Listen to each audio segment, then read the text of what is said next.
What's up out there? We are back with another entry in this off-the-shelf series where I pull a game out of my Steam library and present it to you guys. So this is a game I played a couple years ago, I don't want to say heavily, about where I'm at now, basically.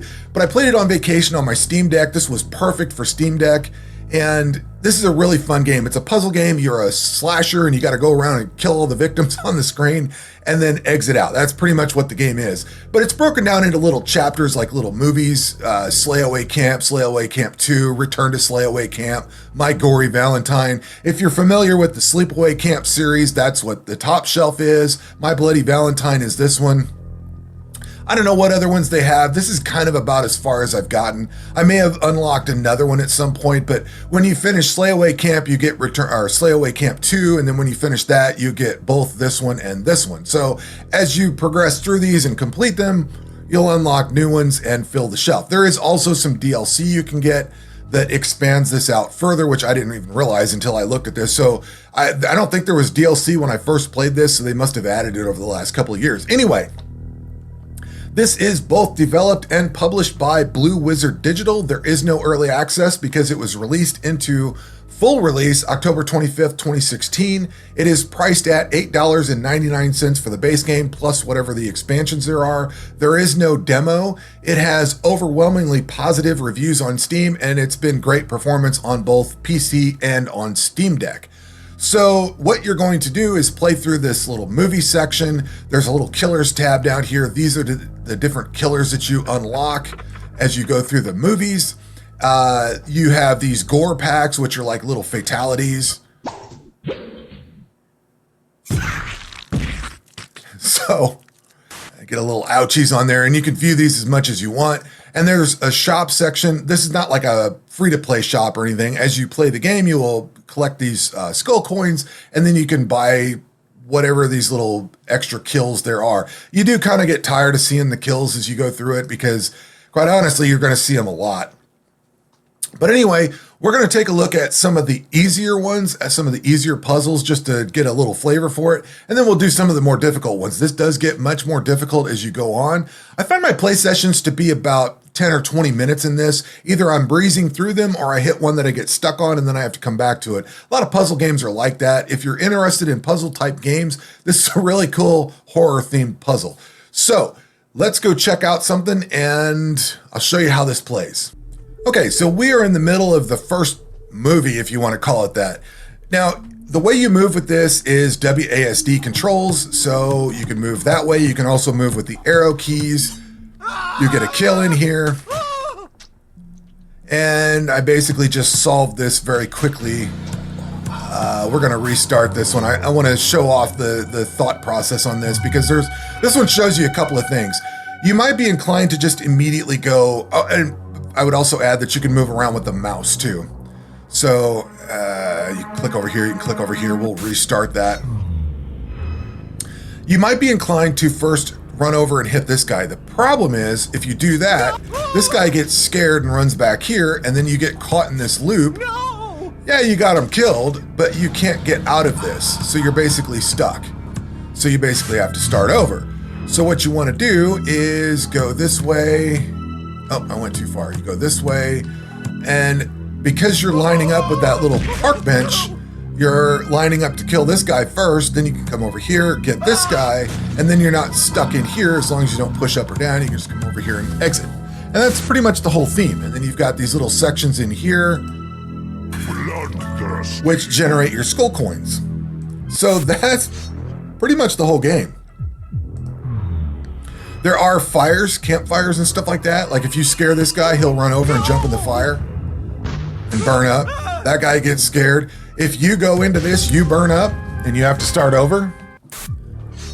So a lot of this is just repetitively starting over and doing things and trying to figure out what sequence of events you need to do. This starts off very easily and then goes up very difficult. We can go over and kill this guy. It's going to scare her. He's going to get scared, run off. So we could come over here and nail him.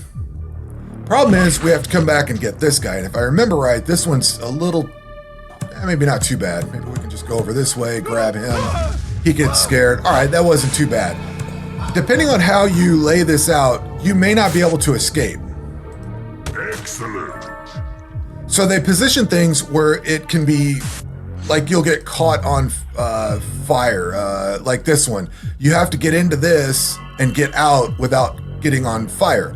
Because the problem is, if you go in this way, we can get that kill, but now we are between two different fire points, and you can't get out. So you can't just arbitrarily go a direction. I can't go diagonally. I can only go up, down, left, right, or at that angle, whatever you want to say. So what you have to do is, let's see here. How did I do this? Come over to that, scare them into the fire. That's how it went. And then you can come out and exit. Get some more coins. So these are the easy ones. Let's go back to the video store. Oh yeah, and then there's timed ones where you've only got so many turns, otherwise the cops are gonna get you. That's a little difficult too. We're gonna go back to the video store and we're gonna go up the difficulty. I have gotten a little bit into this, but some of these get very difficult and I stall out. I'm like, my brain starts getting tired after a little bit. Let's see. We need to get to that. Actually, this one doesn't look too bad. But we can't get that guy. So there's no way to get to him. What we need to do is get this guy positioned in some way. Probably going to need to come around.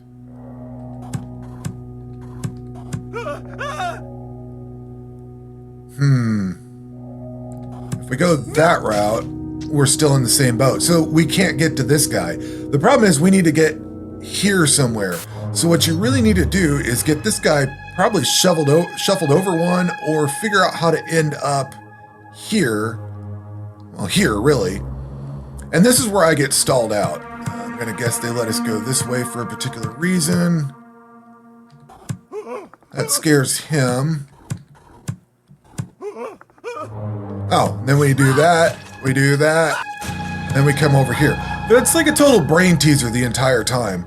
And some of these puzzles get really difficult and I get stalled out, and that's where if I can't figure it out after a little while, I'm like, all right, I'm kind of good. This one is going to be difficult because if you land there, and you'll notice the cop is sitting there, there's a wall, and your escape is over here. So we have to get this cop out of here somehow. He goes to answer the phone.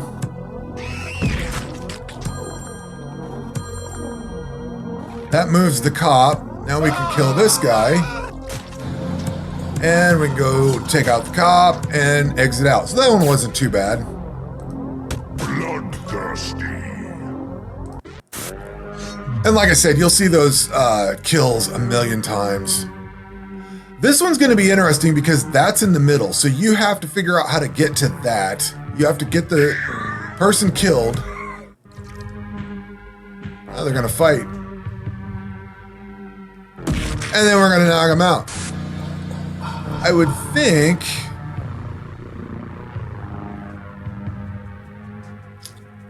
this is what's going to be difficult. So... a lot of these seem straightforward. I would expect we should be able... I think we're going to bounce... I think we probably want to bounce off this chair. I think we want to land on that chair somehow. So we're probably going to have to restart this one. I think we need them to go over there, and then I think we need to do this so that the bookshelf falls on them, squishes them. And then we need to figure out how to end up over here, which I would presume we want to go off of this chair somehow. We could go that way. See, if we go this way, we're going to end up over here, and that's not... there's no way we can get out. And then you end up in like this vicious circle where you're just kind of caught. And that's where when I get stuck with these, I'll try them a few times and I'm like, okay, I just don't know what to do anymore. I would suspect we want to push them over with this bookcase, but maybe we want to push the bookcase over first, then go scare them. We could shove them over that way if we come off here. No, I basically screwed myself on this one. Well, we could get a kill. Saw him up. That's always fun. The problem is I can't get out. So while I can get the kill in multiple different ways, I can't get out. And this is where I stall out on it, because I'll look at this and I can't figure the puzzle out. I would suspect we need to come off of this chair somehow, but I don't know how to get there exactly. We could land here and come up, but if you follow little boxes, we could land here and come up here and then loop around. You either want to kill them with the bookcase or use the bookcase to stop them or something like that. I'm not quite sure. But at any rate, this is where I get stuck at it. And yeah, this is what Slayaway Camp is all about. But I think it's a really cool game. I have a lot of fun playing it. It's interesting to see the puzzles they have. I love puzzle games. And just throwing a big horror theme over the top of it with all the different kills you can get. And it just keeps it interesting. But anyway, that's going to do it for this video. Happy Halloween. Hope you're enjoying everything. That's going to do it for this one. We will catch you on the next one. Take care.